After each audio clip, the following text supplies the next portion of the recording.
പ്രിയപ്പെട്ടവരെ, MT ഓർമ്മകളുടെയും MT ചർച്ചകളുടെയും ഒരു അപരാഹ്നത്തിൻ്റെ അവസാനമാണ്. ഏതാണ്ട് അവസാന പാദത്തിലാണ് നമ്മൾ ഇപ്പോൾ. ഏതാണ്ട് കഴിഞ്ഞ ഒരു വ്യാഴവട്ടത്തിലേറെയായി, വ്യാഴവട്ടം എന്ന് നമ്മൾ പറഞ്ഞു വരാറുള്ള 12 വർഷത്തിലേറെയായി എല്ലാ വർഷവും ഏറെക്കുറെ മുടങ്ങാതെ തുഞ്ചൻപറമ്പിലെ തുഞ്ചൻ ഉത്സവത്തിൽ പങ്കെടുക്കാറുള്ള ഒരാൾ എന്ന നിലയിൽ അതിൽ നിന്നെല്ലാം വ്യത്യസ്തമാണ് ഈ വർഷത്തെ തുഞ്ചൻ ഉത്സവം എന്ന് നമുക്ക് അറിയാം.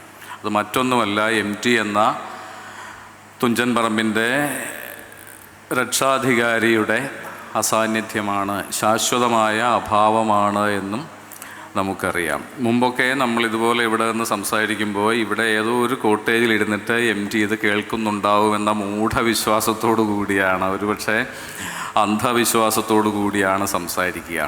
ഈ വാക്കുകൾ ഏതെങ്കിലും ആ കാതുകളിൽ ചെന്ന് വീണേക്കും, ആ കാതുകളിലൂടെ ആ ഹൃദയത്തിൽ പ്രവേശിച്ചേക്കും എന്ന വ്യാമോഹത്തോടു കൂടിയാണ് നമ്മൾ മുമ്പൊക്കെ തുഞ്ചൻ ഉത്സവവേദിയിൽ നിന്ന് സംസാരിക്കുക. എല്ലാവരുടെയും കാര്യം അങ്ങനെയാണോ എന്ന് എനിക്കറിയില്ല. എൻ്റെ ഒരു ദുരാഗ്രഹത്തെപ്പറ്റി ഞാൻ പറഞ്ഞു എന്നേ ഉള്ളൂ. ഇപ്പോൾ ഇവിടെ സ്വാമി ഇങ്ങോട്ട് നടന്നു വരുന്നുണ്ട്. അപ്പോൾ ഞാൻ ഓർമ്മിക്കുന്ന ഒരു സംഭവം, എനിക്ക് MTയുമായിട്ട് നേരിട്ട് ബന്ധപ്പെട്ട അനുഭവങ്ങൾ യാതൊന്നും തന്നെ ഇല്ല. ഒരു വായനക്കാരൻ എന്ന നിലയ്ക്ക് MTയെ വായനയിലൂടെ സ്വാംശീകരിച്ച, ആത്മാവിൻ്റെയും ഹൃദയത്തിൻ്റെയും ഭാഗമാക്കി മാറ്റിയ മറ്റനവധി വായനക്കാരോടൊപ്പം ഒരു വായനക്കാരൻ അകലത്ത് നിന്നുകൊണ്ട് MTയോട് പുലർത്തുന്ന ആദരവും സ്നേഹവും മാത്രമാണ് ഒരുപക്ഷെ MT എന്ന എഴുത്തുകാരനോട് എനിക്കുള്ള ബന്ധം. അപ്പോൾ ആ കൂട്ടത്തിൽ എടുത്തു പറയാവുന്ന, വേണമെങ്കിൽ ഓർമ്മിക്കാവുന്ന ഒരു അനുഭവമാണ് സ്വാമിയെ കണ്ടപ്പോൾ എനിക്ക് പെട്ടെന്ന് ഓർമ്മ വന്നത്. കഴിഞ്ഞ വർഷം MTയുടെ നവതിയോടനുബന്ധിച്ച് മാതൃഭൂമി ആഴ്ച പതിപ്പ് ഒരു നവതി പതിപ്പ്, MT നവതി പതിപ്പ് പ്രസിദ്ധീകരിക്കുകയുണ്ടായല്ലോ. അപ്പോൾ അതിൽ എൻ്റെയും ഒരു ലേഖനം ഉണ്ടായിരുന്നു. അത് MT വായിക്കുമോ, വായിച്ചാൽ എന്തായിരിക്കും MTയുടെ പ്രതികരണം, MTയുടെ വിലയിരുത്തൽ, MT അത് ഇഷ്ടപ്പെടുമോ എന്നെല്ലാമുള്ള സ്വാഭാവികമായ ജിജ്ഞാസ എനിക്കുണ്ടായിരുന്നു. ഒരു മാർഗവുമില്ല, അല്ലേ? സുഭാഷ് ചന്ദ്രൻ ഈ അടുത്തെഴുതിയ ഒരു MT ഓർമ്മക്കുറിപ്പിൽ പറഞ്ഞ പോലെ ദൈവത്തോടുള്ള നമ്മുടെ ആരാധനാഭാവത്തിന് കാരണം ദൈവത്തിൻ്റെ മൗനമാണ്. ദൈവം നമ്മളോട് സംസാരിക്കാറില്ല, ദൈവത്തെ നമ്മൾ കാണുന്നില്ല. അതുകൊണ്ടുകൂടിയാണ് ദൈവത്തെ നമ്മൾ വലിയ ആരാധനയോടുകൂടി സമീപിക്കുന്നത് എന്നതുപോലെ ആയിരുന്നല്ലോ MTയും. അപ്പോൾ ഒരു അറ്റകൈ എന്ന നിലയിൽ ഒരു അവസാനത്തെ പോംവഴി എന്ന നിലയിൽ ഇക്കാര്യത്തിൽ ഞാൻ സ്വാമിയെ ആശ്രയിക്കാൻ തീരുമാനിച്ചു. MT അപ്പോൾ സ്വാമി അത് വളരെ സന്തോഷപൂർവ്വം ആ ചുമതല ഏറ്റെടുക്കുകയും ചെയ്തു. MTയുടെ ഫ്ലാറ്റിൽ, MT പോയിരിക്കാറുള്ള കോഴിക്കോട്ടെ ഫ്ലാറ്റിൽ MT കാണത്തക്ക ഒരിടത്ത് ഞാൻ ഈ നവതി പതിപ്പ് വയ്ക്കാം. വളരെ കൗശലപൂർവ്വമായിട്ടുള്ളൊരു പ്ലാനാണ്, ഒരു പദ്ധതിയാണ്. എന്നിട്ട് MT എവിടെ വന്നിരിക്കുമ്പോൾ MT അത് എടുക്കുന്നുണ്ടോ, താളുകൾ മറിക്കുന്നുണ്ടോ, അങ്ങനെ താളുകൾ മറിച്ച് പ്രത്യേക താളിലെത്തുമ്പോൾ MTയുടെ മുഖഭാവം എന്താണ് എന്നെല്ലാം ഞാൻ മാറി നിന്ന് നിരീക്ഷിച്ചിട്ട് വിളിച്ചു പറയാം. ഈ പദ്ധതി സ്വാമി നടപ്പിലാക്കുകയും ഒരുപക്ഷെ ഈ MT നവതി പതിപ്പ് MTയുടെ ശ്രദ്ധയിൽ വരികയും MT അത് മറിച്ചു നോക്കുകയും അപ്പോൾ ഈ ദുരാഗ്രഹിയുടെ പേജിലെത്തുമ്പോൾ MTയുടെ മുഖം ഒന്ന് പ്രകാശിച്ചു എന്നാണ് സ്വാമി എന്നോട് പറഞ്ഞത്. ആ പ്രകാശം ഞാൻ എന്തായാലും എൻ്റെ മനസ്സിൽ സൂക്ഷിക്കുന്നു. ഞാൻ കണ്ടിട്ടില്ലാത്ത, നേരിട്ട് കണ്ടിട്ടില്ലാത്ത, ഒരിക്കലും കണ്ടിട്ടില്ലാത്ത ആ പ്രകാശം ഞാൻ എൻ്റെ ഉള്ളിൽ ഒരു അനുഗ്രഹത്തിൻ്റെ വെളിച്ചമായി സൂക്ഷിക്കുന്നു. MT മരിക്കുന്നതിന് ഏതാണ്ട് 2.5 മാസം മുൻപ്, ഏറെക്കുറെ 2.5 മാസം മുൻപ്, അത്രയൊന്നും പ്രസിദ്ധനല്ലെങ്കിലും വിശ്വപ്രസിദ്ധനല്ലെങ്കിലും ഒരൊറ്റ നോവലിലൂടെ ലോകമെമ്പാടും വായിക്കപ്പെട്ട ഒരു ചിലിയൻ നോവലിസ്റ്റ് അന്തരിക്കുകയുണ്ടായി. നവംബർ 15-ാം തീയതി. MT അന്തരിച്ചത് ഡിസംബർ 25-നായിരുന്നെങ്കിൽ അതിന് മുൻപുള്ള 2024 നവംബർ മാസം 15-ാം തീയതി ഒരു പ്രമുഖനായ ചിലിയൻ നോവലിസ്റ്റ് അന്തരിക്കുകയുണ്ടായി. അന്റോണിയോ സ്കാർമേദ എന്നായിരുന്നു അദ്ദേഹത്തിൻ്റെ പേര്. ഈ പേര് നമ്മൾ കേട്ടിട്ടില്ലെങ്കിലും അദ്ദേഹത്തിൻ്റെ നോവൽ ചിലരെങ്കിലും അതിൻ്റെ ചലച്ചിത്ര രൂപത്തിലെങ്കിലും കണ്ടിട്ടുണ്ടാവും. ചിലർ നോവൽ തന്നെയും വായിച്ചിട്ടുണ്ടാവും. പോസ്റ്റ്മാൻ എന്ന നോവലിലൂടെ ലോകമെമ്പാടും വായിക്കപ്പെട്ട നോവലിസ്റ്റായിരുന്നു അന്റോണിയോ സ്കാർമേദ. ഈ നോവലിൻ്റെ ഉള്ളടക്കം വളരെ അസാധാരണമാണ്, മനോഹരമാണ്. ചിലിയൻ മഹാകവിയായ നെരൂദയും ഒരു പോസ്റ്റ്മാനും, അതും കൗമാരം പിന്നിട്ടിട്ടില്ലാത്ത ഒരു പോസ്റ്റ്മാനും തമ്മിലുള്ള ആത്മബന്ധത്തിൻ്റെ കഥയാണ് ഈ നോവലിൽ സ്കാർമേദ പറയുക. നെരൂദയുടെ പോസ്റ്റ്മാനായിരുന്നു. നെരൂദയുടെ ജന്മദേശമായ ഐലാനെഗ്രയിലെ പോസ്റ്റ്മാനായിരുന്നു മരിയോ എന്ന ചെറുപ്പക്കാരൻ. ഒരുപക്ഷെ നെരൂദയുടെ മാത്രം പോസ്റ്റ്മാനായിരുന്നു. കാരണം അന്നാട്ടിൽ വേറെ കാര്യമായി ആർക്കും തന്നെ എഴുത്തും വായനയും അറിയില്ല. ഈ തപാലുരുപ്പടികൾ അത്രയും വരുന്നത്, ദിവസേന വരുന്നത് നെരൂദയ്ക്കാണ്, കവിയായ മഹാകവിയായ നെരൂദയ്ക്കാണ്. അപ്പോൾ അങ്ങനെ പോസ്റ്റ്മാൻ എന്ന നിലയിൽ നെരൂദയുടെ വീട്ടിൽ ചെല്ലാനും നെരൂദയെ കാണാനുമുള്ള അവസരം കിട്ടിയപ്പോൾ മരിയോ ഒരു ആവശ്യം ഉന്നയിച്ചു. എന്നെ കവിത എഴുതുന്ന രീതി ഒന്ന് പഠിപ്പിക്കണം. എനിക്ക് കവിതയുടെ ഭാഷ അഭ്യസിക്കാൻ താല്പര്യമുണ്ട്. എനിക്ക് കവിതകൾ എഴുതാൻ, ചുരുക്കി പറഞ്ഞാൽ എനിക്ക് കവിതകൾ എഴുതാൻ താല്പര്യമുണ്ട്. അപ്പോൾ നെരൂദ ആദ്യമായിട്ട് ചോദിച്ച്, അതിന് നീ മെറ്റഫറുകളുടെ ഭാഷ അറിയണം, അതാണ് കവിതയുടെ ഭാഷ. Do you know what A metaphor is? അപ്പോൾ ആദ്യമൊന്നും മരിയോയ്ക്ക് ഒന്നും അറിയില്ല. അപ്പോൾ നെരൂദ പറഞ്ഞു, ആകാശം കരയുന്നു എന്ന് പറഞ്ഞാൽ നിനക്കെന്താ മനസ്സിലാവുക? മഴ പെയ്യുന്നു എന്ന് എനിക്ക് തോന്നുന്നു, അതാണ് താങ്കൾ ഉദ്ദേശിച്ചത് എന്ന് ഞാൻ മനസ്സിലാക്കുന്നു. അങ്ങനെയെങ്കിൽ നിനക്ക് മെറ്റഫറുകളുടെ ഭാഷ മനസ്സിലായി തുടങ്ങി.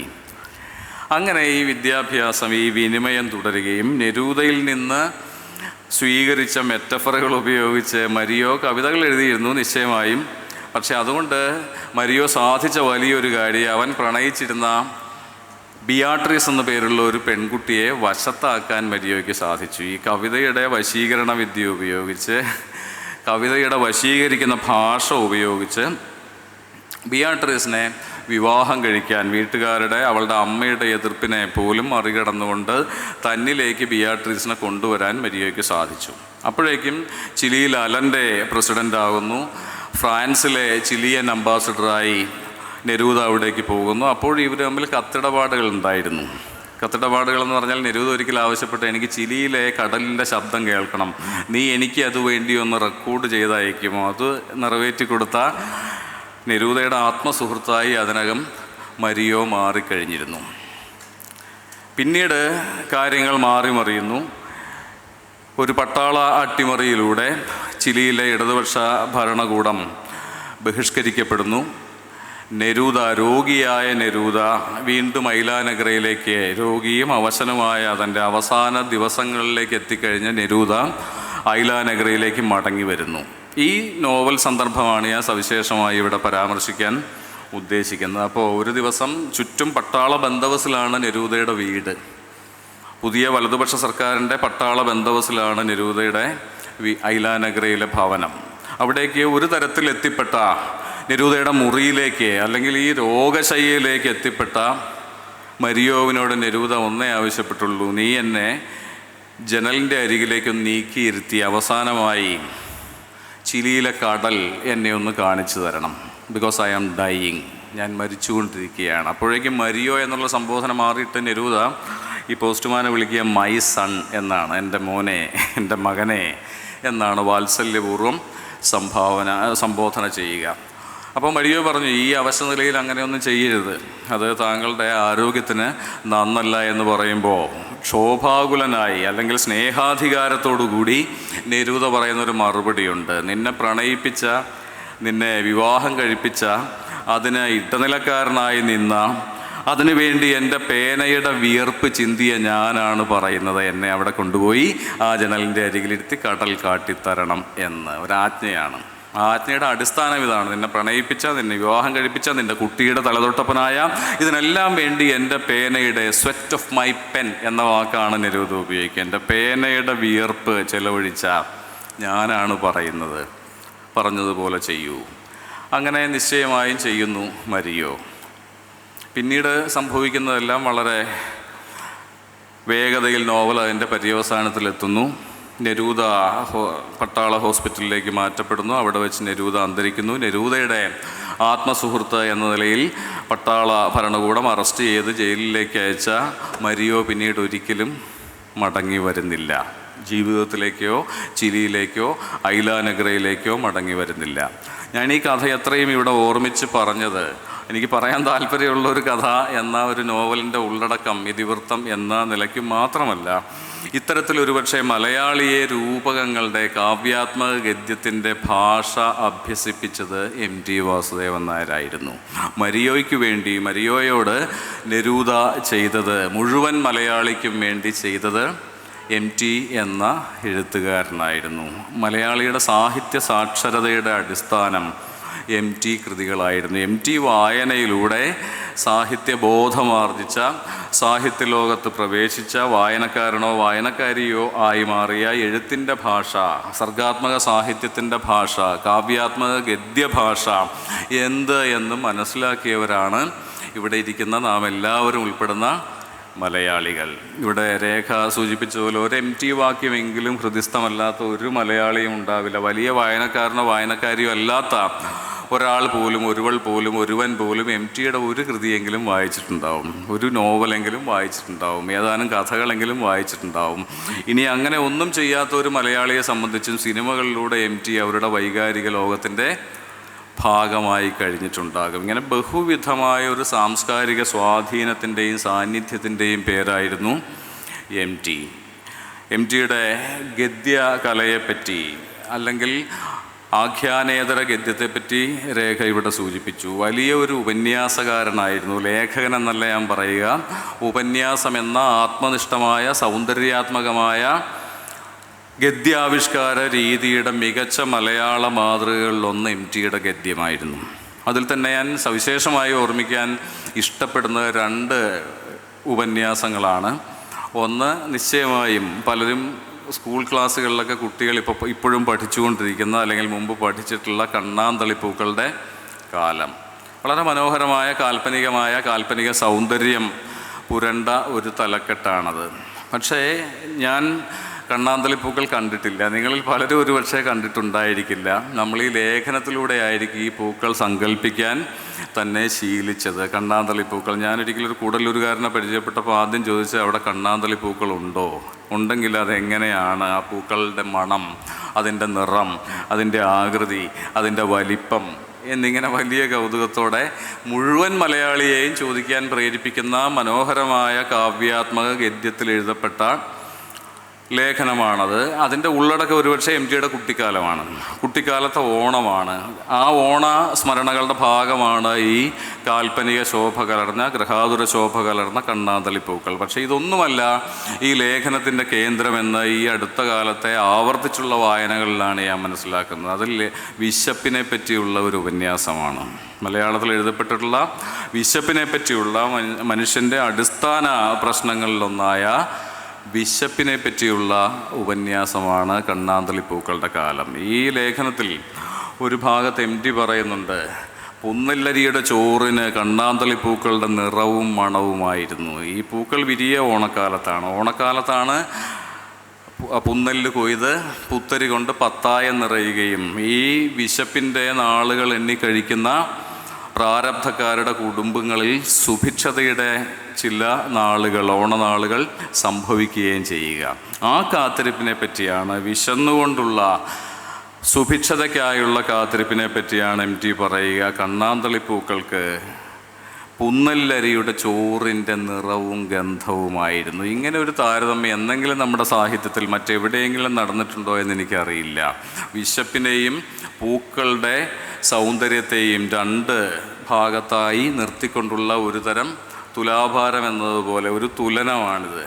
പുന്നല്ലരിയുടെ ചോറിന് കണ്ണാന്തളിപ്പൂക്കളുടെ നിറവും ഗന്ധവുമായിരുന്നു. അവിടെ മുന്നിട്ട് നിൽക്കുന്ന പൂക്കളുടെ സൗരഭ്യമല്ല, പൂക്കളുടെ വർണ്ണപ്പകിട്ടല്ല, മറിച്ച് വിശപ്പ് എന്ന തീവ്ര യാഥാർത്ഥ്യമാണ് എന്ന് അതിൻ്റെ കാൽപ്പനിക പരിവേഷം എല്ലാം അഴിച്ചു കളഞ്ഞാൽ നമുക്ക് വളരെ പെട്ടെന്ന് മനസ്സിലാകും. ഇങ്ങനെ വിശപ്പ് എന്ന അടിസ്ഥാന മാനുഷിക പ്രശ്നത്തെപ്പറ്റി, മനുഷ്യൻ്റെ ഏകാന്തതയെപ്പറ്റി, പരിത്യക്തതയെപ്പറ്റി ആവർത്തിച്ച് എഴുതിക്കൊണ്ടിരുന്നു എന്നതാണ് ഒരുപക്ഷെ MTയുടെ എഴുത്തിൻ്റെ രാഷ്ട്രീയം. ഉപേക്ഷിക്കപ്പെട്ട മനുഷ്യരെപ്പറ്റി, ഏകാഗികളാക്കി ആയിത്തീരുന്ന മനുഷ്യരെപ്പറ്റി, ഒറ്റപ്പെട്ടു പോകുന്ന മനുഷ്യരെ പറ്റി, സ്വയം പുറത്താകുന്ന സമൂഹത്തിൽ നിന്നും, കുടുംബത്തിൽ നിന്നും, സൗഹൃദത്തിൽ നിന്നും, സ്നേഹത്തിൽ നിന്നും പുറത്താകുന്ന മനുഷ്യരെ പറ്റി. ഇപ്പോൾ കുട്ടിയെടുത്തി എന്ന കഥ നോക്കുക. എൻ്റെ ആദ്യത്തെ വാക്യം രാവിലെ ഇവിടെ ബെന്യാമിൻ MT കഥകളുടെയും നോവലുകളുടെയും തുടക്കത്തിൻ്റെ മനോഹാരിതയെപ്പറ്റി സംസാരിക്കുന്നത് ഞാൻ അകലെ നിന്ന് കേട്ടു. അത്തരത്തിൽ ഏറ്റവും ലാളിത്യം കൊണ്ട് നമ്മെ അമ്പരപ്പിക്കുന്ന ഒരു തുടക്കമാണ് ആ കഥയുടെ. അത് വല്യമ്മയ്ക്ക് 2 മക്കളായിരുന്നു, കുട്ടിയെടത്തിയും ജാനുവേടത്തിയും. ഒരു കുടുംബ വൃത്താന്തം പോലെ വളരെ ഋജുവായി സരളമായി നമ്മെ വായനയിലേക്ക് ആകർഷിക്കുന്ന, വായനയിലേക്ക് ക്ഷണിക്കുന്ന വാക്യമാണ്. ഇതിൽ ലളിതമായിട്ടൊരു കഥ തുടങ്ങാനാവില്ല അല്ലേ? വല്യമ്മയ്ക്ക് 2 മക്കളായിരുന്നു. ഒരു നാട്ടുവർത്തമാനം പോലെയാണ്. കുട്ടിയെടത്തിയും ജാനുവേടത്തിയും. തൊട്ടടുത്ത വാക്യം മുതൽ അവർ തമ്മിലുള്ള വ്യത്യാസം, അതിൽ ജാനുവേടത്തിക്ക് മാത്രം ഉണ്ടായിരുന്ന ഹതഭാഗ്യയുടെ ജന്മം, അതിൻ്റെ സവിശേഷതകൾ, അതിൻ്റെ ഏകാന്തത, ആ കുട്ടിയെടത്തിയുടെ മാത്രം കഥയായി, 2 പേരിൽ കുട്ടിയെടത്തിയുടെ കഥയായി ക്രമേണ ഈ ആഖ്യാനം മുന്നോട്ട് പോകുന്നത് നമ്മൾ കാണുന്നു. ഇത്തരത്തിൽ ഏകാകികളെക്കുറിച്ച് MT എഴുതിയെന്നത് മാത്രമല്ല, വ്യവസ്ഥിതി പുറന്തള്ളിയ, സമൂഹം പുറന്തള്ളിയ, സാമൂഹിക ഭ്രഷ്ടരായ മനുഷ്യരോടൊപ്പം വലിയ അനുതാപത്തോടുകൂടി ഒരു കാഥികൻ എന്ന നിലയിൽ തൻ്റെ ഹൃദയം അവരിൽ ചേർത്ത് വെച്ചു MT എന്നതാണ് ഒരുപക്ഷെ MTയുടെ അനന്യത. MTയുടെ ഏറ്റവും അവസാനത്തെ പ്രധാനപ്പെട്ട ഒരു അഭിമുഖമെന്ന് ഞാൻ വിചാരിക്കുന്നത് കാരശ്ശേരി മാഷുമായി നവതിയുടെ സന്ദർഭത്തിൽ അദ്ദേഹം നടത്തിയൊരു അഭിമുഖ സംഭാഷണമാണ്. അതിലൊരിടത്ത് അദ്ദേഹം പറയുന്നുണ്ട്, അദ്ദേഹത്തെ ആകർഷിച്ച ഇന്ത്യൻ വ്യക്തിത്വങ്ങളെപ്പറ്റി, രാഷ്ട്രീയ വ്യക്തിത്വങ്ങളെപ്പറ്റി സംസാരിക്കുന്ന കൂട്ടത്തിൽ അദ്ദേഹം നെഹ്റുവിനെ പറ്റി പറയും. കാരണം നെഹ്റുവിയൻ യുഗത്തിലാണ് MT ചെറുപ്പക്കാരനായിരുന്നത്.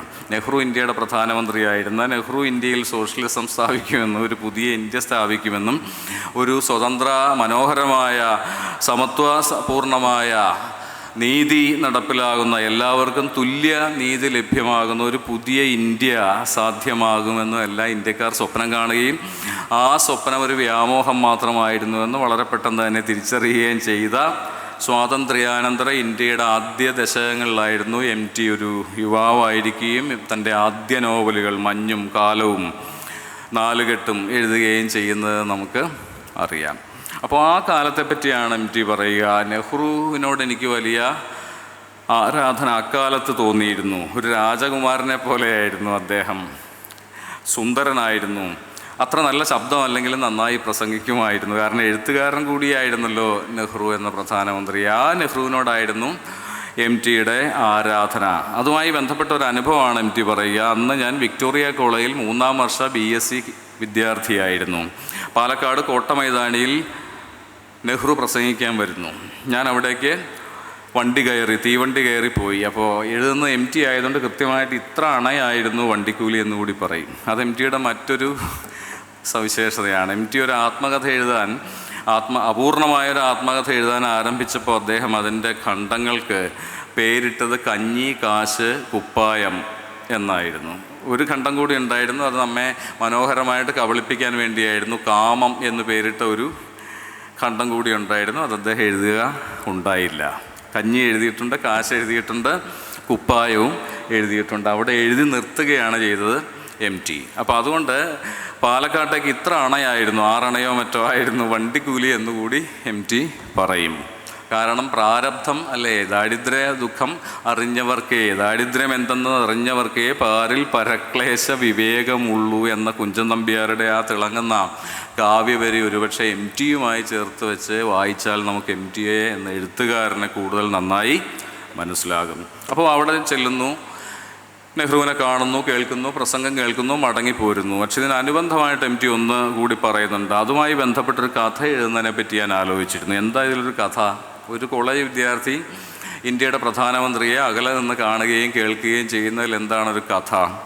ഇതുമായി ബന്ധപ്പെട്ട് പാലക്കാട് മറ്റാരും ശ്രദ്ധിക്കാനിടയില്ലാത്ത മറ്റൊരു സംഭവം കൂടി നടന്നിരുന്നു. പാലക്കാട് നഗരത്തിലെ ഭിക്ഷക്കാരെയെല്ലാം പോലീസുകാർ ബലമായി പിടിച്ച് വാളയാറിൽ കൊണ്ടുപോയി തള്ളിയിരുന്നു.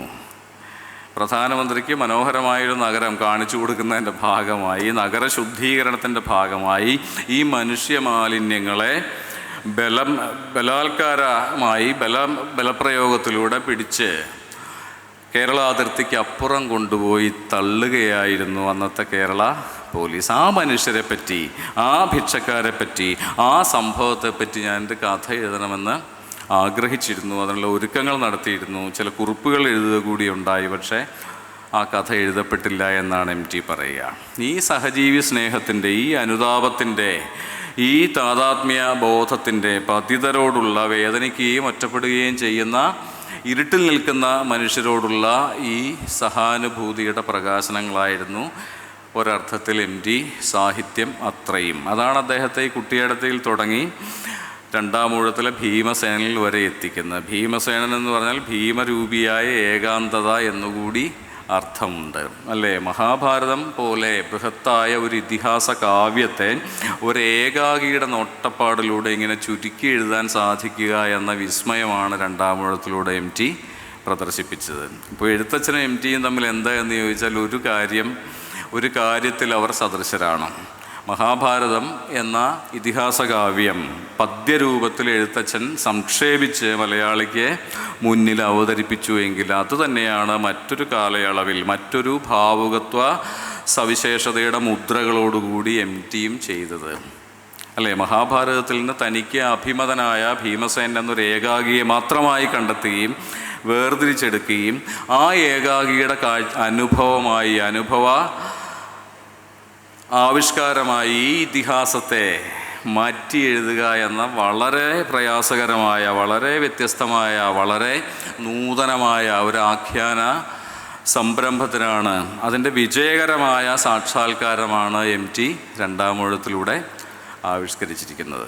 ഒരുപക്ഷെ MTയുടെ മാസ്റ്റർ പീസ് ഏതാണെന്ന് ചോദിച്ചാൽ രണ്ടാം ഊഴമാണെന്ന് പറയാൻ മടിക്കാത്തൊരു വായനക്കാരനാണ് ഞാൻ. കാരണം എൻ്റെ അനുഭവ ലോകത്തേക്കൊരു 10 വയസ്സുകാരനായ കുട്ടിയുടെ അനുഭവ ലോകത്തേക്ക് കടന്നു വന്ന ആദ്യ മലയാള നോവലായിരുന്നു MTയുടെ രണ്ടാം ഊഴം. കലാകൗമുദിയിൽ 10 വയസ്സുള്ളപ്പോൾ ഖണ്ഡശയായി രണ്ടാം ഊഴം വായിച്ച ഒരാളാണ് ഞാൻ. അതങ്ങനെ ആ യാദൃച്ഛികതയ്ക്ക് ഞാൻ കാലത്തോട് നന്ദി പറയുന്നു. എന്നെ വായനക്കാരനാക്കി മാറ്റിയ, സാഹിത്യ സ്നേഹിയാക്കി മാറ്റിയതിൽ ആ വായനയ്ക്ക് വലിയ പങ്കുണ്ട്. പ്രത്യേകിച്ചും കുട്ടിക്കാലത്തെ ഭീമസേനായിരിക്കുമല്ലോ ശരിയായ ഭീമസേനൻ. എല്ലാ വലിപ്പവും തികഞ്ഞ ഭീമസേനൻ ഒരു കുട്ടിയുടെ ഭീമസേനായിരിക്കും. ആ വലിപ്പത്തോടു കൂടിയാണ് ഞാൻ അന്നൊക്കെ MTയുടെ ഭീമസേനെ വായിച്ചത്. ഒരുപക്ഷെ യുദ്ധരംഗങ്ങളായിരുന്നു ഏറ്റവും അധികം ഹരം കൊണ്ട് വായിച്ചത്. അന്ന് പാഞ്ചാലിയോ ഹിഡുംബിയോ ബലന്ധരയോ അവരെയൊന്നും നമ്മൾ കണ്ടിട്ടുകൂടിയില്ല. കണ്ടത് യുദ്ധരംഗങ്ങളിലെ ബഗനുമായി ഏറ്റുമുട്ടുന്ന, ഇവിടെ പറഞ്ഞതുപോലെ ദുശാസൻ്റെ മാറു പിളർന്ന് അന്തകൻ്റെ മധുവർക്കം എന്ന പോലെ രക്തം കുടിക്കുന്ന കുരുക്ഷേത്ര യുദ്ധത്തിൻ്റെ മുഖ്യ വിജയ കാരണമായി മാറിയ ആ ഏകാഗിയായ ബലവാൻ. അപ്പോൾ ഒരു ഏകാഗിയായ കുട്ടി ഈ ഏകാഗിയിൽ അവൻ്റെ ഏകാന്തത വായിക്കുന്നു. ഒരുപക്ഷെ MTയുടെ രണ്ടാം ഊഴത്തിൻ്റെ എല്ലാ വായനക്കാരും അവളവളുടെ ഏകാന്തത ഭീമസേനനിൽ വായിക്കുന്നു. തൻ്റെ മകനായ ഘടോൽക്കജൻ കൊല്ലപ്പെടുമ്പോൾ മാത്രം പാണ്ഡവ പാളയത്തിൽ ആഘോഷം നടക്കുന്നു, അല്ലേ? തലേന്നാൾ കൊല്ലപ്പെട്ട അഭിമന്യുവിൻ്റെ ദുഃഖത്തിൽ ഭീമസേനൻ കൂടി പങ്കുചേർന്നതാണ്. പക്ഷേ ഈ ദുഃഖത്തിൽ പങ്കുചേരാൻ മറ്റാരുമില്ല, താൻ മാത്രം എന്ന നിലയ്ക്ക് ഒറ്റപ്പെട്ട് നിൽക്കുന്ന ഭീമസേനനെ കാട്ടിത്തന്നത് MTയാണ്. ആ ഏകാഗിയോടാണ് ഒരുപക്ഷെ മലയാളിയിലെ ഏകാഗി, മലയാള വായനക്കാരിലെ ഏകാഗി വലിയ താതാത്മ്യബോധത്തോടുകൂടി ഐക്യപ്പെട്ടത്. ഈ സന്ദർഭത്തിൽ MTയുടെ കാവ്യാത്മക ഗദ്യത്തെപ്പറ്റി പറയുമ്പോൾ ഞാൻ എപ്പോഴും ഓർക്കാൻ ഇഷ്ടപ്പെടുന്ന ഒരു ഭാഗം കൂടിയാണ്. ആ രാത്രിയിൽ ഭീമസേനൻ കാണുന്ന കുരുക്ഷേത്ര യുദ്ധഭൂമിയുടെ ഒരു ദൃശ്യമുണ്ട്. രാത്രിയാണ്.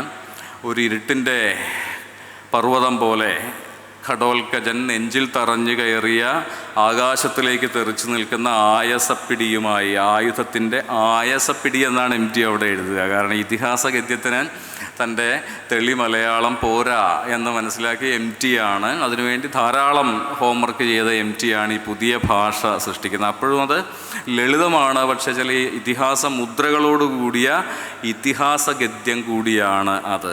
അങ്ങനെയാണ് ഇരുമ്പിൻ്റെ പിടിയുള്ള ആയുധം ആയസപ്പിടിയായി, ആകാശത്തിലേക്ക് തെറിച്ചു നിൽക്കുന്ന ആയസപ്പിടിയുമായി വലിയൊരു അഞ്ജന പർവ്വതം പോലെ, ഇരുട്ടിൻ്റെ പർവ്വതം പോലെ വീണ് കിടക്കുന്ന തൻ്റെ മകൻ്റെ മൃതദേഹം അവിടെ അപ്പോൾ മാത്രം ഉദിച്ച നിലാവിൽ ഭീമസേനൻ കാണുന്ന ഒരു സന്ദർഭമുണ്ട്.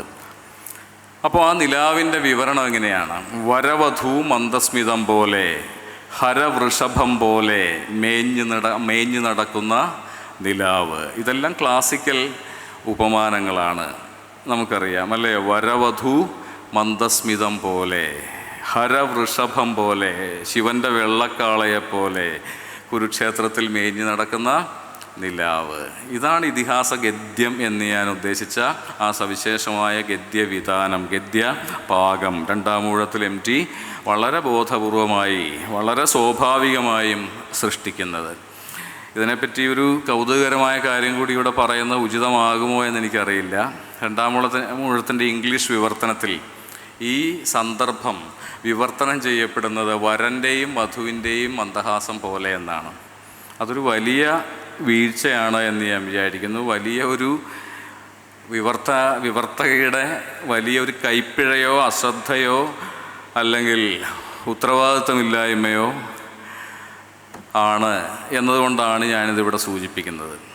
വരവധു മന്ദസ്മിതം എങ്ങനെയാണ് ഇംഗ്ലീഷിൽ വരൻ്റെയും വധുവിൻ്റെയും the bride and groom smiling എന്നായി മാറുന്നത്? എന്ത് വലിയ വൈരൂപ്യമാണല്ലേ, വിവർത്തന വൈരൂപ്യമാണ്, വിവർത്തനത്തിലെ വലിയ ഒരു പാതകമാണ്, വലിയൊരു കുറ്റകൃത്യമാണ്. പാതകം എന്നല്ല ഞാൻ പറയുന്നത്, കുറ്റകൃത്യമാണ്, വലിയ ഉപേക്ഷയാണ്, അശ്രദ്ധയാണ്, വലിയ ഉദാസീനതയുടെ ഫലമാണ്. അതുകൊണ്ട് കൂടിയാണ് ഞാനിതിവിടെ സൂചിപ്പിക്കുന്നത്. മാത്രമല്ല, രണ്ടാമൂഴത്തിൻ്റെ ആദ്യ ഖണ്ഡം നമുക്കറിയാം, മനോഹരമായി ലാളിത്യം കൊണ്ട് നമ്മെ ഇതിഹാസ പുനരാഖ്യാനത്തിലേക്ക് ക്ഷണിക്കുന്ന ആ വാക്യത്തിൽ തുടങ്ങുന്ന ആദ്യ അധ്യായം ഉണ്ടല്ലോ, കടലിന് കറുത്ത നിറമായിരുന്നു. എത്ര ലളിതമാണ്, എത്ര ഗംഭീരമാണ്. കാരണം പ്രളയ സമുദ്രത്തെപ്പറ്റി, ദ്വാരകയെ മുക്കിക്കളഞ്ഞ പ്രളയ സമുദ്രത്തെപ്പറ്റിയാണ് MT പറഞ്ഞു തുടങ്ങുന്നത്. പിന്നീട് ഇതുപോലെ ഇതിഹാസഗന്ധിയായ വാക്കുകൾ ഇങ്ങനെ കടന്നു വരും. ചൈത്യഗോപുരം, ഉത്സവക്രീഡ കഴിഞ്ഞ് കാലം വിശ്രമിക്കുന്ന കളിക്കളം പോലെ ഒരു ഇടം മാത്രം ഒഴിഞ്ഞു കിടന്നു, വെള്ളമെത്താതെ, പ്രളയം ബാധിക്കാതെ എന്നെല്ലാം MT എഴുതും.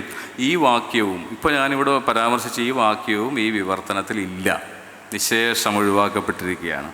ഇങ്ങനെ ഒരു വിവർത്തനം MTയുടെ രണ്ടാമൂഴത്തിൻ്റെ വിവർത്തനമായി ഇങ്ങനെ പ്രചരിക്കുന്നത് ശരിയോ എന്നാണ് ആ വിവർത്തകയോടുള്ള എല്ലാ ആദരവോടും കൂടി ഈ സന്ദർഭത്തിൽ എനിക്ക് പറയാനുള്ളത്. പക്ഷേ ഇതിനോടുള്ള MTയുടെ സമീപനം വളരെ വ്യത്യസ്തമായിരുന്നു. അതുകൂടി പറഞ്ഞുകൊണ്ട് അവസാനിപ്പിക്കാം. ഒരിക്കൽ MTയെ അദ്ദേഹത്തിൻ്റെ വീട്ടിൽ സന്ദർശിക്കാനിടയായൊരു സന്ദർഭത്തിൽ എന്നോട്, എൻ്റെ കൂടെ ഉണ്ടായിരുന്ന, MTയോട് കൂടുതൽ അടുപ്പമുണ്ടായിരുന്ന ഒരു മുതിർന്ന എഴുത്തുകാരൻ പറഞ്ഞു, അന്ന് MT വളരെ പ്രസാദവാനായി കാണപ്പെട്ടതുകൊണ്ട് താങ്കളോട് വിശേഷിച്ച് എന്തോ ഒന്ന് ഇയാൾക്ക് പറയാനുണ്ട് എന്ന മുഖവുരയോടുകൂടി എന്നെ സംസാരിക്കാൻ അനുവദിച്ചു. അപ്പോൾ ഞാൻ പറഞ്ഞൊരു കാര്യം, രണ്ടാമൂഴത്തിലെ മലയാള പതിപ്പിൽ വളരെ ഇതുപോലെ ഗൗരവമുള്ള ഒരു അച്ചടി പിശക് കാണുന്നുണ്ട്. അത് ദ്രൗപദി സ്വയംവരത്തിൻ്റെ സന്ദർഭത്തിലാണ്. സുവർണാവരണഹാരം എന്നാണ് അച്ചടിച്ചിരിക്കുന്നത്. ഇപ്പോൾ നമ്മുടെ എല്ലാവരുടെയും കൈവശമുള്ള പതിപ്പിൽ അങ്ങനെയാണല്ലോ, സുവർണാവരണഹാരം. സുവർണവരണഹാരം വേണ്ടിടത്ത് സുവർണാവരണഹാരം, അതായത് റോൾഡ് ഗോൾഡ് എന്ന് നമ്മൾ വിചാരിച്ചു പോകുന്ന വിധത്തിലാണത് അച്ചടിച്ചിട്ടുള്ളത്. അപ്പോൾ MTയുടെ മറുപടിയാണ് വളരെ എൻ്റെ മനസ്സിൽ അവിസ്മരണീയമായി ഇങ്ങനെ പതിഞ്ഞു കിടക്കുന്നത്. അതുമാത്രമല്ല, വേറെയുണ്ട് അതുപോലുള്ള തെറ്റുകൾ. അപ്പോൾ അതുകൊണ്ട് നമ്മൾ അക്ഷന്തവ്യം എന്ന് വിചാരിക്കുന്ന പലതും MTയുടെ കണ്ണിൽ വളരെ നിസ്സാരമായിരുന്നു എന്നതുകൊണ്ട് ഞാൻ ഈ പരിഭാഷയുടെ കാര്യം ഇവിടെ സൂചിപ്പിച്ചെന്നേ ഉള്ളൂ. കാരണം അത് ഗൗരവമുള്ളൊരു കാര്യമാണല്ലോ. അത് ഒരു എഴുത്തുകാരനെ തെറ്റായി അവതരിപ്പിക്കുന്ന എത്ര പ്രഗത്ഭയായ വിവർത്തകയാണെങ്കിലും അതൊരു ശരിയല്ലല്ലോ, ശരിയായൊരു സാംസ്കാരിക പ്രവർത്തനമല്ലല്ലോ അത്. വരവധുവിനെ വരനും വധുവുമാക്കി പിരിച്ചെഴുതുക എന്നുള്ളത് എത്ര വലിയ ഒരു അബദ്ധമാണ്. അപ്പോൾ അതിനെപ്പറ്റിയൊന്നുമല്ല നമ്മൾ പറഞ്ഞു വരുന്നത്. MTയുടെ ഗദ്യത്തെപ്പറ്റിയാണ്, MTയുടെ ഗദ്യ സൗന്ദര്യത്തെപ്പറ്റിയാണ്. അതിൻ്റെ ഏറ്റവും മികച്ച ഒരു മാതൃക മാത്രം പരാമർശിച്ചുകൊണ്ട് നമുക്ക് അവസാനിപ്പിക്കാം. ഇതിൻ്റെ ഒരു പൂർണ്ണത നമ്മൾ കാണുന്നത് മഞ്ഞ് എന്ന നോവലിലാണ് അല്ലേ? അതിൻ്റെ വലിപ്പക്കുറവ് കൊണ്ടും രൂപച്ചുരുക്കം കൊണ്ടും അതിൻ്റെ സാന്ദ്രത കൊണ്ടും. KP ശങ്കരൻ മാഷ് പുസ്തകത്തിൻ്റെ അവതാരികയിൽ പറയുന്ന വളരെ വിലപിടിച്ച ഒരു നിരീക്ഷണമുണ്ട്. MT ഏതോ ഒരു സാഹിത്യ ക്യാമ്പിൽ വെച്ച്, ഒരിക്കൽ കോഴിക്കോട് വെച്ച് നടന്നൊരു സാഹിത്യ ക്യാമ്പിൽ വെച്ച് MT നേരിട്ട് പറഞ്ഞൊരു കാര്യമാണ്, വളരെ വലുതായി തീരേണ്ട ഈ നോവലിനെ ഞാൻ വെട്ടിച്ചുരുക്കി ഈ രൂപത്തിലാക്കിയതാണ് എന്ന് MT പറയുന്നു. അപ്പോൾ ഇപ്പോൾ ഉള്ള രൂപത്തിൽ താങ്കൾ തൃപ്തനാണോ എന്ന ചോദ്യത്തിന് MT കൊടുത്ത മറുപടി ഇല്ല, ഒരു വാക്ക് അധികമുണ്ട്. അപ്പോൾ ശങ്കരൻ മാഷൊക്കെ ആ സാഹിത്യ ക്യാമ്പിലെ വിദ്യാർത്ഥികളായിരുന്നിരിക്കണം. ക്യാമ്പിലെ അംഗങ്ങളായിരുന്നിരിക്കണം. അപ്പോൾ മാഷിനെ പോലുള്ളവരുടെ ജിജ്ഞാസയ്ക്കുള്ള മറുപടിയായിട്ട് MT പറഞ്ഞത് ഏതാണ് ആ വാക്കെന്ന് ചോദിച്ചിട്ടുണ്ടാവും. അപ്പോൾ MT പറഞ്ഞത് ഉരുളക്കിഴങ്ങ് എന്ന വാക്കാണത്. ആ ഉരുളക്കിഴങ്ങ് ഏതാണെന്ന് നന്നായിട്ട് ശ്രദ്ധാപൂർവം മഞ്ഞു വായിച്ചിട്ടുള്ളവർക്കൊക്കെ അറിയാം അല്ലേ. വിമലയുടെ അച്ഛൻ ജോലി ചെയ്തിരുന്ന ഒരു ഉരുളക്കിഴങ്ങ് ഗവേഷണ സ്ഥാപനത്തിൽ ആയിരുന്നു എന്ന് 2-3 പറയുന്നുണ്ട്. ആ ഉരുളക്കിഴങ്ങിൻ്റെ ആവശ്യമില്ലായിരുന്നു. ആ വിശദാംശം കൂടാതെയും ഈ നോവൽ പൂർണ്ണമാകുമായിരുന്നു എന്നാണ് പിൽക്കാലത്ത് നോവൽ എഴുതിയതിന് ശേഷം, അതിൻ്റെ പ്രസിദ്ധീകരണത്തിന് ശേഷം, ഒരുപക്ഷെ വർഷങ്ങൾക്ക് ശേഷം MT പറയുന്നത്. അത്ര സൂക്ഷ്മമായി എഴുതപ്പെട്ട നോവലാണ്, ശ്രദ്ധാപൂർവ്വം എഴുതപ്പെട്ട നോവലാണ് മഞ്ഞ്. ഈ നോവലിൽ അതിൽ ചില വിശദാംശങ്ങൾ ഇങ്ങനെ നമ്മുടെ നല്ല വായനക്കാരുടെ എല്ലാം മനസ്സിലുണ്ടാവും. എൻ്റെ മനസ്സിൽ ഇപ്പോൾ വരുന്ന ചില വിശദാംശങ്ങൾ സൂചിപ്പിക്കുകയാണെങ്കിൽ, രശ്മി വാജ്പേയി എന്ന പെൺകുട്ടിയുണ്ടല്ലോ, വിമലയുടെ വിദ്യാർത്ഥിനിയായിരുന്ന, വിമലയെ വളരെ മധുരമായി കബളിപ്പിച്ചതിന് ശേഷം കാമുകനോടൊപ്പം നാട്ടിലേക്ക് മടങ്ങുന്നതിനിടയിൽ കാമുകനോടൊപ്പം ഒരു രാത്രി ചെലവഴിക്കുന്ന രശ്മി. ഈ രശ്മി വിമലയുടെ മുന്നിൽ വന്ന് നിൽക്കുമ്പോൾ ഒരു വിവരണമുണ്ട്. കൈപ്പത്തിയുടെ വലിപ്പമുള്ള പൂക്കൾ ഉള്ള ഒരു കമ്മീസാണ് അവൾ ധരിച്ചിരുന്നത്. ഈ കൈപ്പത്തിയുടെ വലിപ്പമുള്ള പൂക്കളുടെ ഡിസൈനോട് കൂടിയ കമ്മീസ് പോലുള്ള വിശദാംശങ്ങൾ നമ്മുടെ ഉള്ളിൽ തങ്ങും അല്ലേ. അതുപോലെ സുധീർ കുമാർ മിശ്ര വിമലയ്ക്ക് സമ്മാനിച്ച സംഗീത ചിഹ്നങ്ങളുള്ള ഇളം ചുവപ്പ് നിറമുള്ള സ്വെറ്ററോ ഷാളോ അതിൽ സംഗീത ചിഹ്നങ്ങൾ ചിത്രീകരിച്ചിരുന്നു. ഇതുപോലുള്ള മനോഹരമായ വിശദാംശങ്ങൾ. അതെല്ലാം പോകട്ടെ, ആദ്യ അധ്യായത്തിൽ തന്നെ വിമലയുടെ ജീവിതത്തിൻ്റെ കെട്ടിക്കിടപ്പിനെ സൂചിപ്പിക്കുന്ന ചില പ്രാരംഭ വിവരണങ്ങളുണ്ട്. ആ മുറിയിലൊരു, വിമലയുടെ ബോർഡിംഗ് ഹൗസിലെ മുറിയിലൊരു കലണ്ടർ ഉണ്ടായിരുന്നു. അപ്പോൾ മാസം ഏപ്രിൽ 11 അന്നത്തെ തീയതി ഏപ്രിൽ 11 പക്ഷേ കലണ്ടറിൽ അപ്പോഴും ജനുവരി മാസമായിരുന്നു. പുതിയ വർഷം വിറങ്ങലിച്ച് നിൽക്കുന്നു എന്നാണ് MT എഴുതുന്ന അടുത്ത വാക്യം. വിമലയുടെ ജീവിതത്തിൽ പുതിയ വർഷം വിറങ്ങലിച്ച് നിൽക്കുന്നു. ഈ വിറങ്ങലിപ്പിൻ്റെ ആഖ്യാനമാണ് ഒരുപക്ഷെ മഞ്ഞിൽ ആവർത്തിക്കുന്ന ഒരു അനുഭവം എന്ന് പറയുന്നത് വിറങ്ങലിപ്പാണ്. തണുപ്പ്, മഞ്ഞിൻ്റെ തണുപ്പ്, ഏകാന്തതയുടെ തണുപ്പ്, കെട്ടിക്കിടക്കുന്ന ഒരു തടാകത്തിൻ്റെ മരവിപ്പ്, ഇങ്ങനെ സ്തബ്ധമായ കാലം, വിറങ്ങലിച്ച കാലം. വിമല കിടക്കുന്ന കിടക്കയ്ക്ക് പോലും ഈ വിറങ്ങലിപ്പിൻ്റെ തണുപ്പുണ്ട് എന്ന് നമ്മൾ നോവലിൽ വായിക്കുന്നുണ്ട്. ഇതെത്ര കണിശമാണ് ഈ വിശദാംശം എന്ന് ശ്രദ്ധിക്കുക. അന്ന് ഏപ്രിൽ 11 തീയതി. അപ്പോഴും കലണ്ടറിൽ തീയതി, അതും ബാറ്ററി കമ്പനിക്കാരുടെ സൂര്യൻ്റെ പടമുള്ള കലണ്ടർ എന്നുകൂടി MT എഴുതുന്നുണ്ട്. ആ കലണ്ടറിൽ അപ്പോഴും ജനുവരി മാസത്തിൻ്റെ താളായിരുന്നു. അവിടെ തടി ഉറക്കുത്തിയ വെളുത്ത പൊടി ഇങ്ങനെ വീണ് പരന്ന് കിടന്നിരുന്നു ആ മുറിയിൽ. ഇങ്ങനെ ഒന്നും സംഭവിക്കാത്ത, കാലം മുന്നോട്ട് നീങ്ങാത്ത, കാലം സ്തബ്ധമായി നിൽക്കുന്ന ഈ അനുഭവം ആണ് ഒരുപക്ഷെ മഞ്ഞ് എന്ന ശീർഷകം തൊട്ടല്ലേ. ഇതിലേറ്റവും ശ്രദ്ധേയമായി എനിക്ക് തോന്നിയിട്ടുള്ളൊരു വാക്യം ഇതാണ്: പർവ്വതങ്ങളുടെ കുഴിമാടത്തിലെ ഏകാന്തതയുടെ തടവുകാരി അല്ലേ. കുഴിമാടം എന്ന മരണത്തിൻ്റെ കൽപ്പനയും അവിടെ കടന്നു വരുന്നു. പർവ്വതങ്ങളുടെ കുഴിമാടത്തിലെ ഏകാന്തതയുടെ തടവുകാരി എന്നാണ് വിമലയെ MT വിവരിക്കുക.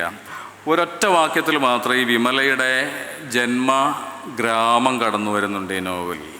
കുട്ടിക്കാലത്ത് വിമല ജീവിച്ച ഗ്രാമം, നാട്ടിൻപുറം, 5 വയസ്സുവരെ ജീവിച്ച ഗ്രാമം, ആ വാക്യം ഉദ്ധരിച്ചുകൊണ്ട് അതിൻ്റെ കാവ്യ ശോഭയിലേക്ക് എല്ലാ പ്രിയപ്പെട്ടവരുടെയും ശ്രദ്ധ ക്ഷണിച്ചുകൊണ്ട് നമുക്ക് അവസാനിപ്പിക്കാം.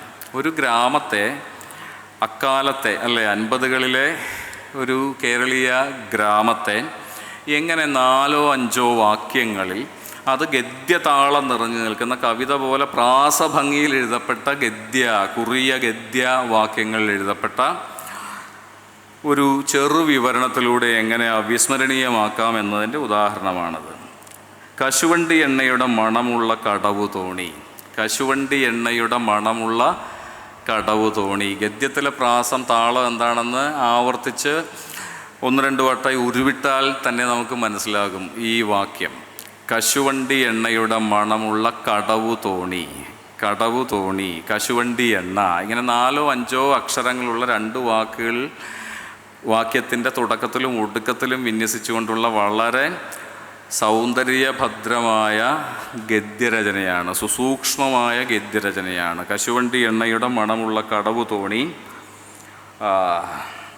പച്ചപ്പയ്യുകൾ ചാടുന്ന വയൽവരമ്പിലേക്കു ചാഞ്ഞ കതിർക്കുലകൾ. പച്ചപ്പയ്യുകൾ ചാടുന്ന വയൽവരമ്പിലേക്കു ചാഞ്ഞ കതിർക്കുലകൾ. ഗദ്യത്തിലെ പ്രാസമാണ്, താളമാണ്. പച്ചപ്പയ്യ്, വരമ്പിലേക്ക് ചായുന്ന കതിർക്കുലകൾ. പച്ചപ്പയ്യുകൾ ചാടുന്ന വരമ്പിലേക്ക് ചാഞ്ഞ കതിർക്കുലകൾ. അടുത്ത വാക്യം ഇതാണ്, കാളത്തേക്കിൻ്റെ ഉരുളൊച്ച. ഇവിടെയും നമ്മൾ നോക്കുക, കാളത്തേക്കിൻ്റെ ഉരുളൊച്ച. ഇതെല്ലാം വളരെ താളപ്പെട്ട് നിൽക്കുന്ന ഗദ്യമാണ്. കാളത്തേക്കിൻ്റെ ഉരുളൊച്ച, വേട്ടുവക്കുടികളിൽ നിന്ന് രാത്രി കേൾക്കുന്ന തുടികൊട്ട്. വേട്ടുവക്കുടികളിൽ നിന്ന് രാത്രി കേൾക്കുന്ന തുടികൊട്ട്. താളാത്മക ഗദ്യം, കാവ്യാത്മക ഗദ്യം എന്നൊക്കെ നമ്മൾ ഒഴുക്കൻ മട്ടിൽ പറയുന്നതിൻ്റെ മികച്ച ഒരു മാതൃകയാണ് നമ്മളിപ്പോൾ ഇവിടെ പരാമർശിച്ചത്. ഒന്നുകൂടി ഒരു ചെറുവാക്യം കൂടി വായിച്ചുകൊണ്ട് അവസാനിപ്പിക്കാം. മലനിരകൾ മാസങ്ങൾക്ക് ശേഷം ഇളം ചൂടേൽക്കുന്ന ചൈത്രത്തിൻ്റെ മധ്യാഹ്നങ്ങൾ. മലനിരകൾ മാസങ്ങൾക്ക് ശേഷം ഇളം ചൂടേൽക്കുന്ന ചൈത്രത്തിൻ്റെ മധ്യാഹ്നങ്ങൾ. ഞാൻ ആദ്യം സൂചിപ്പിച്ചല്ലോ, മാസം ഏപ്രിലാണ്. ഏപ്രിൽ മാസം 11 നോവലിൻ്റെ തുടക്കത്തിൽ. അവിടെ ഏപ്രിൽ എന്ന് പറയുന്നതിന് പകരം MT ചൈത്രം എന്ന് പറയുമ്പോൾ ഉണ്ടാകുന്ന ഒരു പ്രതീതി വ്യത്യാസം ശ്രദ്ധിക്കുക. മലനിരകൾ മാസങ്ങൾക്ക് ശേഷം ഇളം ചൂടേൽക്കുന്ന ചൈത്രത്തിൻ്റെ മധ്യാഹ്നങ്ങൾ. വെയിൽ തെളിയുമ്പോൾ കുന്നിൻ ചെരുവുകളിൽ മഞ്ഞുരുകിയ വെള്ളിയൊഴുക്കുകൾ കാണാവുന്നു. ഇന്നലെയുടെ കണ്ണുനീർ ചോലകൾ. ഇതിൽ ഈ നോവലിൻ്റെ ഒരു ഭാവസംഗ്രഹമുണ്ട് എന്നാണ് ഞാൻ വിചാരിക്കുന്നത്. ഇന്നലെയുടെ ഒരു മഞ്ഞുമൂടിയ മലകളുടെ നടുവിലുള്ള ഒരു തടാകത്തിനോട് ചേർന്നുള്ള ഒരു സ്ഥലത്ത് സംഭവിക്കുന്ന കഥയിൽ വളരെ സ്വാഭാവികമാണ് ഇത്തരം ഒരു വിവരണം.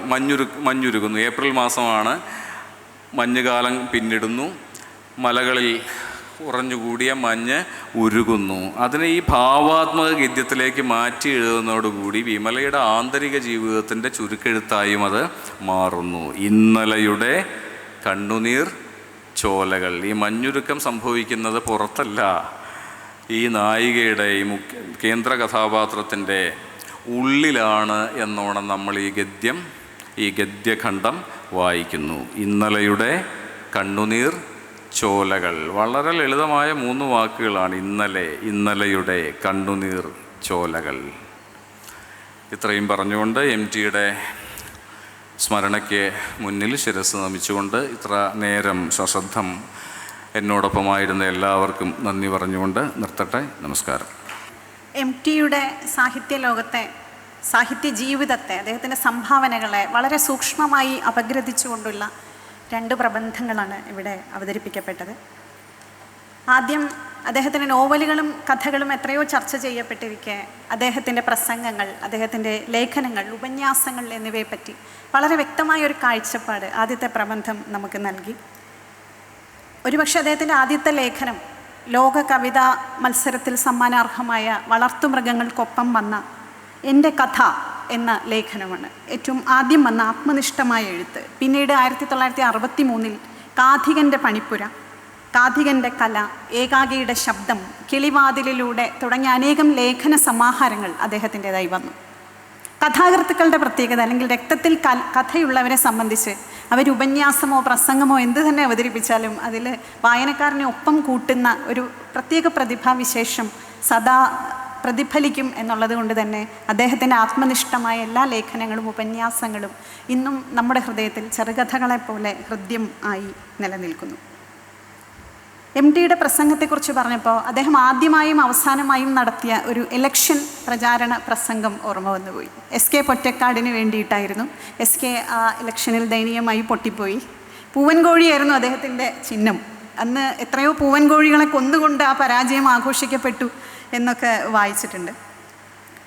കുറേ കാലത്തിന് ശേഷം വളരെ വൈറലായ ഒരു പ്രസംഗം MTയുടേതായിട്ട് നമ്മൾ കേട്ടിട്ടുണ്ട്. കോഴിക്കോട് സാഹിത്യോത്സവത്തിൽ വെച്ച് അദ്ദേഹം പറഞ്ഞത് ജനാധിപത്യം അധികാരത്തിനടിപ്പെടുന്ന അപകട പ്രവണതയെ പറ്റിയാണ്.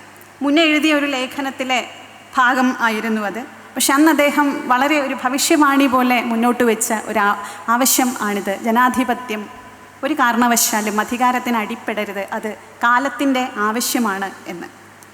ഇവിടെ പരാമർശിച്ച ഒരു വിഷയം കൂടി ആദ്യത്തെ പ്രബന്ധത്തിൽ, തനിക്ക് ലഭിച്ച ഒരു അനുഗ്രഹത്തെ താൻ പിന്നിലേക്ക് കൈമാറുന്നു എന്ന് പറഞ്ഞുകൊണ്ട് പാരമ്പര്യം ഉള്ളിൽ സന്ധ്യാദീപം പോലെ കത്തണം എന്നൊരു വാക്ക് ഉച്ചരിക്കപ്പെട്ടു. പാരമ്പര്യം എന്ന് പറയുമ്പോൾ പെട്ടെന്ന് നമ്മുടെ മനസ്സിൽ പാരമ്പര്യമോ, അപ്പം മനസ്സിലേക്ക് വരുന്നത് പാരമ്പര്യത്തിൻ്റെ ദുഷിച്ച വശങ്ങൾ മാത്രമാണ്. ഭാഷയെ സംബന്ധിച്ചിടത്തോളം ഭാഷയുടെ പാരമ്പര്യം അതിൻ്റെ സമ്പത്താണ്. നമുക്ക് പലപ്പോഴും കടുവകൾ ജലം കുടിക്കുന്ന കണ്ണുകൾ എന്ന് ഒക്ടോവിയോ പാസ് എഴുതിയത് അതിമഹത്തരമായി അനുഭവപ്പെടുമ്പോഴും, പ്രണയം തലപൊക്കിടാതെ ഈ നണലിപ്പാമ്പ് കണക്ക് നിദ്രയായി എന്ന് ആശാൻ പറഞ്ഞത് ഓർമ്മ വരാറില്ല. പാരമ്പര്യത്തെ നിഷേധിക്കുക എന്ന് പറയുന്നത് എന്തോ വലിയൊരു പ്രതിഭാസമാണ് എന്ന് കരുതിക്കൊണ്ടിരിക്കുന്ന ഒരു കാലത്ത് പാരമ്പര്യത്തിൽ ഉറങ്ങിക്കിടക്കുന്ന നമ്മുടെ സമ്പത്തിനെ പറ്റി ആശാൻ്റെ തന്നെ വരികൾ എടുക്കുകയാണെങ്കിൽ, എന്നെ തുടർന്നെഴും നീണ്ട പൊന്നോമൽ ചങ്ങല തൻ്റെ പിന്നിലെ കണ്ണിയോരോന്നിൽ പൊങ്ങി മിന്നി എന്നെ തന്നെ കാണൂ എന്ന് പറഞ്ഞത് നമുക്ക് മാറ്റാൻ കഴിയാത്ത ഒരു പാരമ്പര്യത്തിൻ്റെ ബന്ധത്തെ കൂടിയാണ്. ഇവിടെ രണ്ടാമത്തെ പ്രഭാഷണത്തിൽ നവതി സ്മാരക പതിപ്പിലെ ലേഖനങ്ങളെ പറ്റി പരാമർശിച്ചു. ഞാനത് വായിച്ചതാണ്. വളരെ ഹൃദ്യമായ ഓർമ്മക്കുറിപ്പുകളാണ് ഓരോ വ്യക്തികളും അതിൽ എല്ലാവരും തന്നെ MTയെക്കുറിച്ച് എഴുതിയിരിക്കുന്നത്. ഒരു കവി അല്ലെങ്കിൽ ഒരു കഥാകൃത്തിനെ പ്രചോദിപ്പിച്ചുകൊണ്ട് അല്ലെങ്കിൽ പിന്നിൽ വരുന്ന തലമുറകളെ പ്രചോദിപ്പിച്ചുകൊണ്ട് MTയുടെ കാവ്യഭാഷ നിലനിൽക്കുന്നു എന്ന് പറഞ്ഞു. ബഷോയുടെ വാക്കുകൾ ഓർമ്മിക്കുകയാണ്, എൻ്റെ പിന്നാലെ വരരുത്, ഒരു മത്തൻ മുറിച്ച മുറിയല്ല നമ്മൾ എന്ന്. അനേകം മത്തന്നുകളുടെ വിത്തുകളായിരിക്കുമ്പോഴും നമുക്കെല്ലാം പൊതുവായിട്ടുള്ള ഭാഷ എന്ന് പറയുന്ന ഒരു സ്പാർക്കുണ്ട്. നമ്മളിലെല്ലാമുള്ള നമ്മളെ ഉണർത്താൻ കഴിയുന്നവരാണ് ശരിക്കും ശരിയായ അല്ലെങ്കിൽ നമ്മളെ മുന്നോട്ട് നയിക്കുന്ന എഴുത്തുകാർ അല്ലെങ്കിൽ പ്രചോദിപ്പിക്കുന്ന എഴുത്തുകാർ എന്ന് തോന്നിയിട്ടുണ്ട്. കണ്ണാന്തളി പൂക്കളെ ഞാനും കണ്ടിട്ടില്ല. കണ്ണാന്തളിയും കാട്ടുകുറിഞ്ഞിയും കണ്ണാടി നോക്കും കാലം എന്നൊരു പാട്ട് മാത്രമേ കേട്ടിട്ടുള്ളൂ. പക്ഷേ മുന്നേ ശ്രദ്ധിക്കാതെ പോയ അല്ലെങ്കിൽ മനസ്സിൽ തങ്ങിയിട്ടില്ലാതിരുന്ന ഒരു വരി അദ്ദേഹം ഇവിടെ അവതരിപ്പിച്ചു. അത് ചോറുമായിട്ടുള്ള ഒരു സാദൃശ്യമാണ്. വിശപ്പും സഹനവും കലർന്ന ഒരു ഗ്രാമീണ ലോകത്തെ കൂടിയാണ് കണ്ണാന്തളി പൂക്കളുടെ ഭംഗിക്കുപരിയായിട്ട് അദ്ദേഹം നമ്മുടെ മുന്നിലേക്ക് കൊണ്ടുവന്നത്. കാതിൽ മാംസമണിയുള്ള കറുത്ത നിറമുള്ള തൊട്ടാൽ കണ്ണെഴുതാൻ പറ്റുന്ന കരിമ്പൂരാടക്കാരിയായുള്ള കുട്ടിയടത്തിയെ അതുപോലുള്ള ശക്തമായിട്ടുള്ള അനേകം കഥാപാത്രങ്ങളെ ഏകാകികൾക്കൊപ്പം പരിത്യക്തർക്കൊപ്പം നിന്നുകൊണ്ട് MT അവതരിപ്പിച്ചു എന്ന് അദ്ദേഹത്തിൻ്റെ ഒരു വീക്ഷണം ഉണ്ടായി. അതോടൊപ്പം അനേകം കഥാപാത്രങ്ങൾ മനസ്സിലേക്ക് വരുന്നു. വൈശാലി എന്ന കഥാപാത്രം, പരിണയത്തിലെ കഥാപാത്രം ഉണ്ണിമായ എന്ന കഥാപാത്രം, പഞ്ചാഗ്നിയിലെ ഇന്ദിര എന്ന കഥാപാത്രം, അങ്ങനെ അനേകം ശക്തരായിട്ടുള്ള സ്ത്രീ കഥാപാത്രങ്ങൾക്ക് ജന്മം കൊടുത്ത തൂലിക കൂടിയാണ് അദ്ദേഹത്തിൻ്റേത്. MTയുടെ കാവ്യാത്മക ഗദ്യത്തെ പറ്റി പറയുകയുണ്ടായി. അത് ആദ്യം തന്നെ പറഞ്ഞു, അത് വളരെ പ്രത്യേകതയുള്ള മനോഹാരിതയുള്ള ആ ഭാഷയെപ്പറ്റി ഒരുപക്ഷെ മലയാളം ഇനിയും ഒത്തിരി ചർച്ച ചെയ്യും എന്ന് തോന്നുന്നു. പിന്നെ പറഞ്ഞു MTയുടെ മൗനത്തെപ്പറ്റി, ദൈവത്തിനാണ് മൗനം ഉള്ളത് എന്ന് പറഞ്ഞു. ഏതായാലും നിത്യമൗനത്തിൻ്റെ മഹാദേവ പദവിയിലേക്ക് അദ്ദേഹം പിൻവാങ്ങി കഴിഞ്ഞിരിക്കുന്നു. അദ്ദേഹത്തിന് ശേഷവും മലയാള വായനയെ നിരന്തരം വിമലീകരിച്ചുകൊണ്ടും നിരന്തരം പ്രചോദിപ്പിച്ചുകൊണ്ടും അദ്ദേഹത്തിൻ്റെ രചനകൾ സംസാരിച്ചുകൊണ്ടേയിരിക്കുന്നു, ചർച്ച ചെയ്യപ്പെട്ടുകൊണ്ടേയിരിക്കുന്നു എന്നുള്ള വലിയ സന്തോഷം ഇവിടെ പങ്കുവെച്ചുകൊണ്ട് ഇത്രയും നേരം ഈ സംവാദത്തിൽ പങ്കെടുത്ത എല്ലാവർക്കും ഹൃദയം നിറഞ്ഞ നന്ദി. MTക്ക് പ്രണാമം. പ്രിയപ്പെട്ട സുഹൃത്തുക്കളെ, MT മുഖങ്ങളും മാനങ്ങളും എന്ന ഏകദിന സെമിനാർ തുഞ്ചൻ ഉത്സവത്തിൻ്റെ ഭാഗമായി ഇന്ന് രാവിലെയും ഉച്ചയ്ക്ക് ശേഷവും 2 സെഷനുകളായാണ് കേരള സാഹിത്യ അക്കാദമിയുടെ സംഘടിപ്പിച്ചത്. മലയാള ഭാഷയ്ക്കും സാഹിത്യത്തിനും മലയാള സിനിമയ്ക്കും MT നൽകിയിട്ടുള്ള സമഗ്രമായിട്ടുള്ള സംഭാവനകളെക്കുറിച്ചെല്ലാം ഇവിടെ പ്രബന്ധം അവതരിപ്പിച്ചവർ സംസാരിക്കുകയുണ്ടായി. MT എന്ന മനുഷ്യനെക്കുറിച്ച്, അദ്ദേഹത്തിൻ്റെ രാഷ്ട്രീയ മാനങ്ങളെക്കുറിച്ച്, സാമൂഹികമായും സാംസ്കാരികമായിട്ടുള്ള ഇടപെടലുകളെക്കുറിച്ചെല്ലാം തന്നെ ഇവിടെ സവിസ്തരം പ്രതിപാദിച്ചു കഴിഞ്ഞിട്ടുണ്ട്. ഈ അർത്ഥപൂർണമായിട്ടുള്ള ഈ സെമിനാർ സെഷന് അധ്യക്ഷം വഹിച്ച മലയാളത്തിലെ ശ്രദ്ധേയായിട്ടുള്ള കവി ശ്രീ ഷീജ വക്കത്തിന് കേരള സാഹിത്യ അക്കാദമിയുടെയും തുഞ്ചൻ സ്മാരക ട്രസ്റ്റിൻ്റെയും പേരിലുള്ള നന്ദി ഇവിടെ രേഖപ്പെടുത്തുന്നുണ്ട്. അതുപോലെ തന്നെ ഇവിടെ പ്രബന്ധങ്ങൾ അവതരിപ്പിച്ചത് മലയാളത്തിൻ്റെ പ്രിയപ്പെട്ട കഥാകാരി ശ്രീമതി K. രേഖ, അതുപോലെ തന്നെ സാഹിത്യ നിരൂപകൻ ശ്രീ KV സജയ് എന്നിവർക്കുള്ള നന്ദിയും ഇവിടെ രേഖപ്പെടുത്തുന്നു. ഈ സെഷന് സ്വാഗതം ആശംസിച്ചത് ശ്രീമതി അഷിബ ഗിരീഷാണ്. അവർക്കും നന്ദി രേഖപ്പെടുത്തുന്നു. ഈ ചടങ്ങിനെ ധന്യമാക്കുന്നതിന് വേണ്ടി ഇവിടെ എത്തിച്ചേർന്നിട്ടുള്ള എല്ലാ സൗഹൃദങ്ങൾക്കും ഒറ്റ വാക്കിൽ നന്ദി രേഖപ്പെടുത്തിക്കൊണ്ട് അഭിവാദ്യങ്ങൾ അർപ്പിച്ചുകൊണ്ട് നിർത്തുന്നു.